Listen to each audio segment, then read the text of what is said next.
guys, welcome back to my channel. So today's video is gonna be my life story basically, because a lot of you guys wanted to know my background, where I came from, how I grew up and everything, and that would explain a lot because how I grew up is definitely based on how I act today. My life growing up was not perfect at all. I know nobody's life story is perfect, nobody is perfect. Grateful for what you have all the time. God is good, God is great, and that's why I'm here today, because God is great. So in today's video you might hear a lot of background noise. You might hear the heat kick on and off because I do have central air and central heat, so it kicks on and off based on what I put the temperature at in the house. I do have a loud refrigerator, you might hear that as well. Both of my cats are sitting right here. You might hear them meow or make some noises. But like I said, nobody's life is perfect, and this video is not going to be perfect. There was a lot of ups and a lot of downs, but we're going to get to all of them. I do want to mention in today's video, I will not be saying any specific names or mentioning anything specific about anybody because I don't want to bring hate towards them, or I don't know how to explain it, but people are weird and we don't want to do that. So I won't be bringing up any names or any specific details about anyone, but you know, if you know who they are, you know who they are, and if you figure it out, you figure it out. But so this was this started about, I don't know, I don't remember what year this was, but me and my sisters, it was me and my two other sisters, we were living with my mom in a complex, and the complex was raided, and of course, you know, all the kids were taken and everything, but my mom tried to hide us so that we didn't get taken. She was probably hiding us for like a week straight. We were jumping around everywhere and we were trying to avoid children youth services.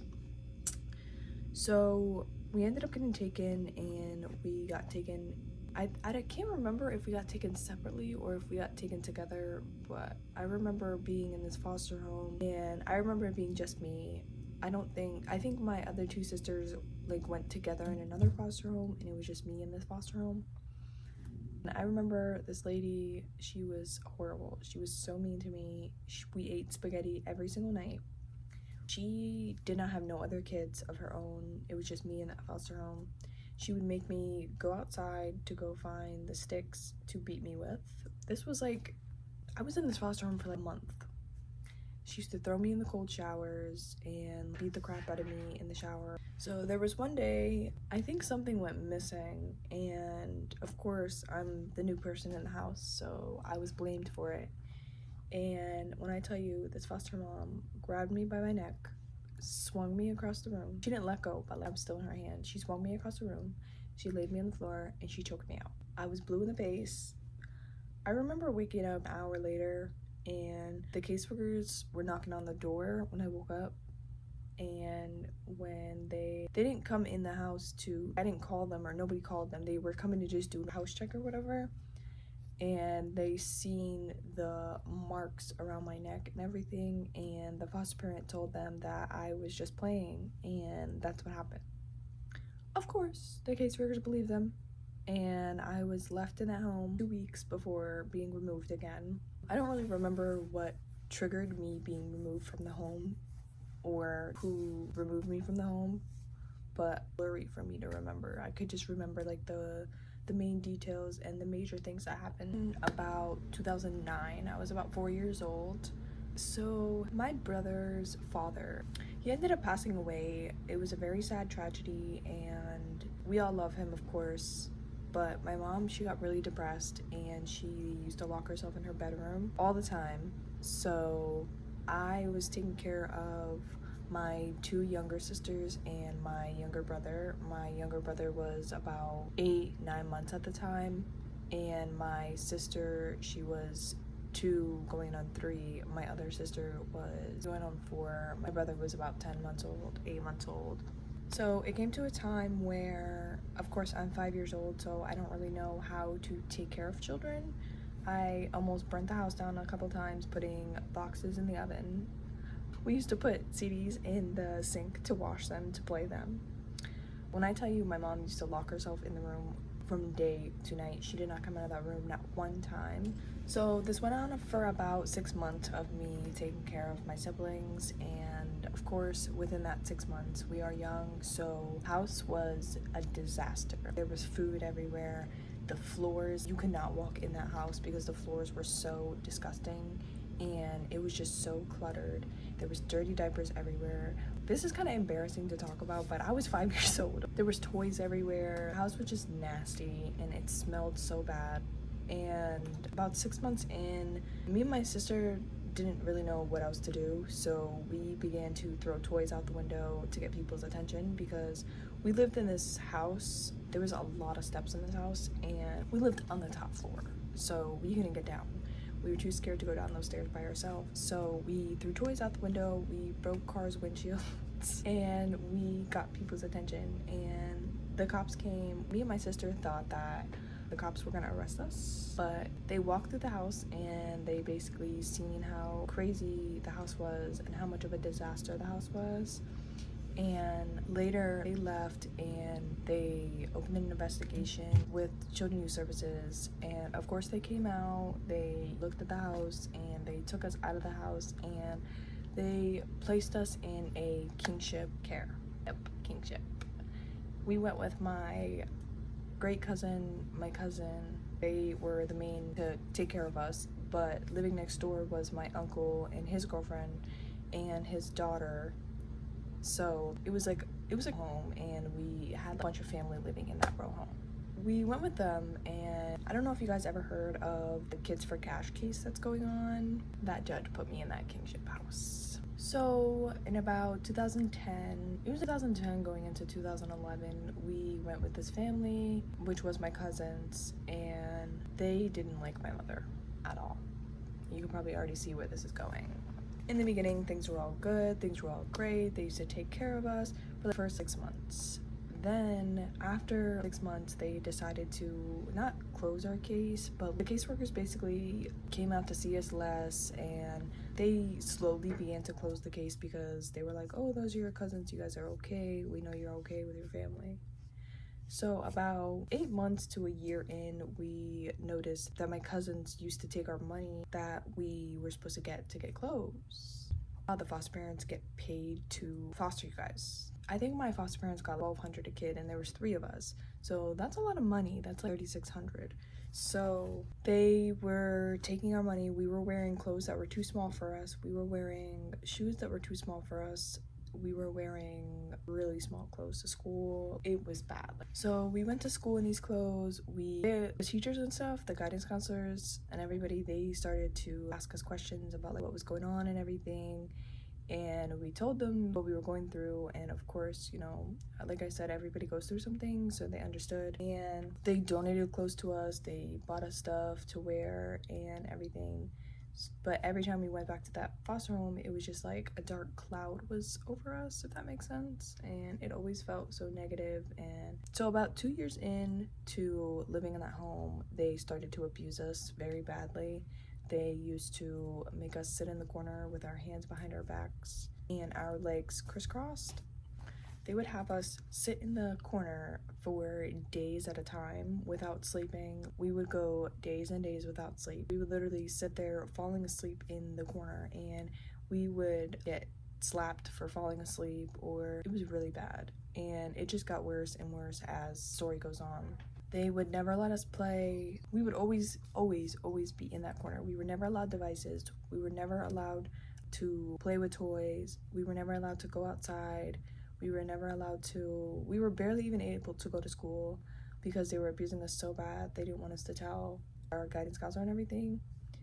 So we used to be in the corner for like pointless stuff. Stuff would go missing, and automatically it was our fault because they didn't like our mother.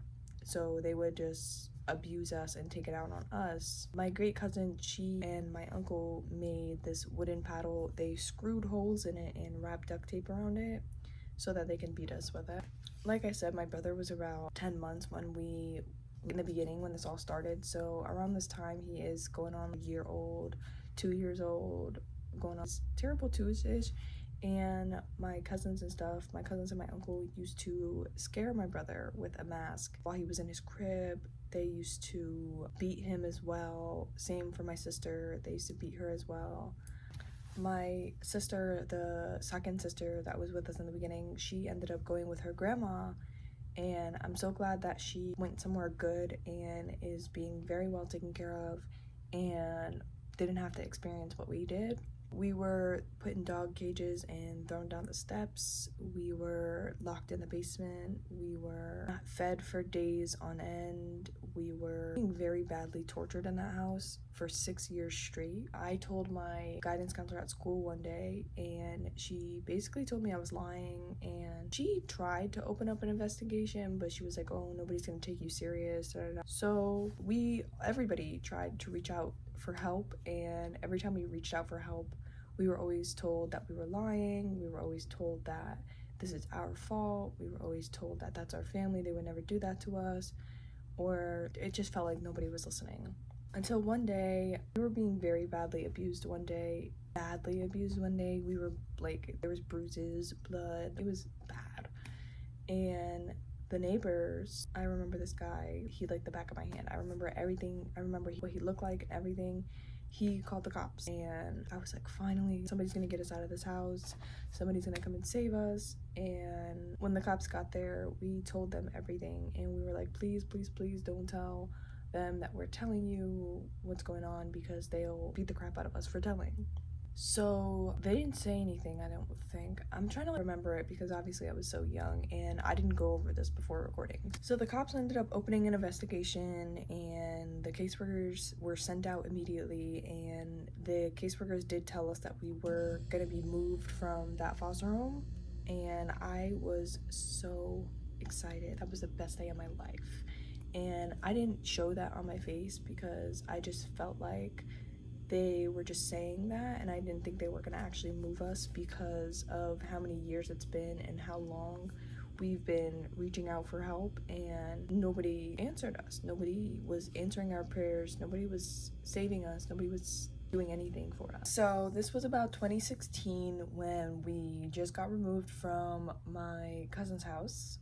We went to another foster home. They didn't tell us where we were going or whose house we were going to. We ended up going, I think, an hour and a half away from the last foster home that we were in, and we went to this lady. She had a husband, and I believe she had 3 sons and a daughter, but the daughter didn't live with her, but the 3 sons did. I think the 3 sons were 14, 17, and 23. So I remember everything from this home because of the age that I was. I don't remember exactly how old I was. I think I was like 13, 12 maybe. So the first night that we went there, I was just thinking in my head, this is only a temporary thing. I'm not going to be here for long. I already know this is going to turn out bad because of everything that just happened. So the first night we were there, I remember journaling a lot. I was just journaling everything and how much I just wanted to go back to my last foster home because I didn't want to do it anymore. I didn't want to be in foster care anymore. I didn't want anybody taking care of me. I just wanted to go back with my mother just so that I didn't have to be in that situation anymore. So this lady, she was very nice to us at first. For the first 4 months, which of course is how every foster home is. For the first 4 months, she was nice to us. She got us into therapy sessions. She got us into good schooling. She got us into good programs that can help us. And then about 5 months in, she moved my brother in with her youngest son. So I guess her youngest son didn't like that, and of course they were always arguing. So her youngest son didn't like that, and they were always arguing. Mom and the son were always arguing. So then I guess I don't really know what happened. I think my brother, he kept peeing the bed at the time because of course look at the situation we're in and look at everything that he's going through. He's so young, and he was still young at the time. He was 7, 8 years old, and there's an excuse for it. He's young, look at how much stuff he's been through, and they just kept punishing him for it. And of course I hate watching that from a distance. I hate watching people abuse my siblings. That's all I have. She continued to abuse him for peeing the bed, and she ended up sending him to a group home. And from the start, The caseworkers and everybody said that they would never separate us because we continued to tell them that we're all each other has. We don't have anyone else. We don't have any more family that can take us. We don't have any more siblings that can come live with us. We don't have anybody else. So we just wanted to be together, and that's that. Because we already got separated from our other sister. She went all the way to Texas, and we're 12 states away. So she ends up sending my brother to this group home, and not mentioning no names, but of course this group home was horrible for him. So after he ended up leaving the foster home, me and my sister were still in the foster home. We were in that foster home for about a year and a half. About 7 months in, we began to see the same situation. They were using us for our money. They were basically throwing us in a room all day long. We had to be in that room all day long. It was downstairs. It was an upside down house. So the kitchen and the living room and everything was upstairs, and downstairs was 2 bedrooms, a bathroom, the garage door, like the room before the garage. I think it's called the mud room. So we were in the room by the garage. So it was this cooped up room. We had a bunk bed, toy chest, and 2 dressers. That's it. I'm saying that's it as if that's not a lot. But so again, we're still in the same clothes. We are still in clothes that don't fit us. We are still in shoes that don't fit us. We are squeezing our feet in these tiny little shoes. So me and my sister were always cooped up in this little room. We were bored out of our minds all the time. We were trying to film YouTube videos. We were doing everything in our power to not be bored. But she used to put us in this room. We used to stay in this room all day long. We used to come up twice a day to eat or to use the bathroom, and we would have to stay in that room. That was it. So then much that happened in this house that we were in. We were just mainly shoved in the room. We were never able to express our feelings to her, or I just felt we weren't being listened to properly. There was this one time I had this therapist, and she was an amazing therapist. She traveled with us to each foster home after this, and she was amazing. There's not really much I can say without giving away who she was, but there was one time we were in the same home that I was just talking about, and I used to bruise up my arms. I used to just pinch and twist my arms to bruise them. I was basically hurting myself, and when she came to our therapy session, I wrapped a blanket around me. I didn't have a robe at the time, so I threw a blanket over me, and of course, in the middle of our session, and she seen my bruises, and I told her I basically feel like I'm not being listened to, and of course she saw where I was coming from because she's a therapist, she's supposed to. But I don't like this situation, and she did try her best to get us out of the situation, but that took another 6 months. A year and a half into this foster home, this foster mom tells us basically that we either gotta get adopted to her or we have to let it going. So we were like, I'm not getting adopted, I'm getting going. So we end up leaving, and this is probably the end of 2017 going into 2018. We went into another foster home. So we go into this foster home. This lady was so nice. I think there was a total of like 7 kids in total that lived there. They were all girls, except one was her son, and that was her biological son. So in this foster home, there wasn't really a lot of bad things that were going on. It was just more so like that I'm so sick of just constantly moving around, and by this time I was probably in 6 different schools, and I was probably in 7th grade. So was I in 7th grade? Yeah, I was probably in 7th grade, but I was probably in 6 different schools around this time, and I was just so sick of it. I was so done. So I just, just went with the flow in this home. I just stayed quiet, stayed to myself, went to my room, stayed in my room, did what I had to do, did my chores. But of course there was arguments because there was so many females in the house together. There was probably, at one point there was 4 of us sharing the same room. There was 2 bunk beds, and there was one on top, one on bottom, one on top, one on bottom. So of course, we're all females, we all want our space, we all want our privacy, and of course there was arguments and disagreements, and there was always females in and out of the house, not like bad wise, but they were fostered, there was kids there on respite. So I think there was a baby there one time, but I'm not really sure. I have contact with about probably like 3 of the kids from that house still, because I found out that 3 of them were my cousins. So 3 of them ended up being my cousins, and one of them ended up, she's on her own now. She's doing great. The other 2 did get adopted by that family, and I don't know, it wasn't really a bad foster home, but it wasn't really a good one either, because care-wise, it was good. She bought us all new clothes. She celebrated Christmas with us. Speaking of that, the last foster home that we were in before that, the one that we just moved from, they were Jehovah's Witnesses, so they didn't celebrate nothing. No birthdays, no Christmas, no Easter. It was just another day. So it was like that in all the foster homes before that, actually. They weren't Jehovah's Witnesses, but they just didn't care to celebrate. They used all of our money on everything, and they didn't care to celebrate anything. So this foster home, she did. She celebrated our birthdays. She bought us gifts. She celebrated our only Christmas with her. We did have one Christmas with her, and she celebrated it as if we were going to stay there. She did know from the start that we didn't want to stay there, not because she was a bad foster mom or anything, but that we did plan to go back home eventually. I know what you're thinking. This is going on 8 years. Why are you still thinking about going home at this point? But that's all I thought about, because I was so sick of it. I was so sick of just going back and forth, back and forth, back and forth. So what triggered us to leave this foster home was the same thing. She really wanted to adopt us, and she really wanted to keep us as her own, and we didn't want that. We didn't want to be adopted, and we were like, we're to just move again. That was it.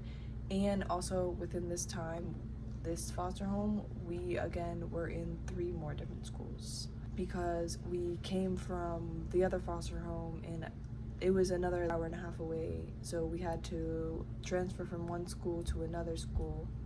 Then leaving that foster home, we had to go to another school. So we were in this foster home for like, I think, a year and a half. I want to say a year and a half. And at the end of this foster home, one of the caseworkers basically came, and she was like, oh, you guys are going home that day. And we were like, we're going home. And she was like, oh, you guys are going home, let's just pack up stuff and just take it with you, and we'll worry about the rest of your stuff later. So right there I knew, I was like, this isn't gonna be, like, we're not gonna go home. It's never the end of things. It's constantly something else and something else and something else. So we did end up going home. We packed a week's worth of stuff, and we did go home, and turns out the only reason why we did go home is because they didn't have another foster home to put us in. So if that wasn't the case, we probably still would be in foster care. One of my aunts, my great aunt, she did help my mom fight for us to get out of foster care as well. And of course, like I said, it was around the time of the Kids for Catch thing with those judges, so it was very hard to get us out of foster care. They just wanted us in foster care so that they can use our money and all of that. So we end up going home, and of course everything's sweet for the first year, and then I went to go live on my own, and I'm here. January of 2019, so again, we switched schools. We went to school for like the first 4 or 5 months, and that's when COVID hit, and again, no school. We had to go cyber, and I was in 4 different high schools alone. So I don't even know, I can't even count how many different schools I was in. But yeah, basically my life story summed up. I don't know how long this video is going to be, because there's going to be a lot of editing, because I definitely said a lot of things I'm not supposed to say. They're going to ask, is that your real hair? Is that your real? Yeah, definitely my real hair. But thank you guys for watching today's video. Anything with you guys? What the heck is going on? Love to share my stories with you guys. I feel like especially my life story can definitely help a lot of people get through the things that they're going through, and definitely motivate a lot of people, because I'm doing great now. I have my own apartment now. I'm like paying my own bills now. Like, I'm good now. I'm gonna be 20 this year, and what year is this? 2025. It's 2025. So I got out of foster care 6 years ago, and yeah, that was my life story. Thank you guys for watching.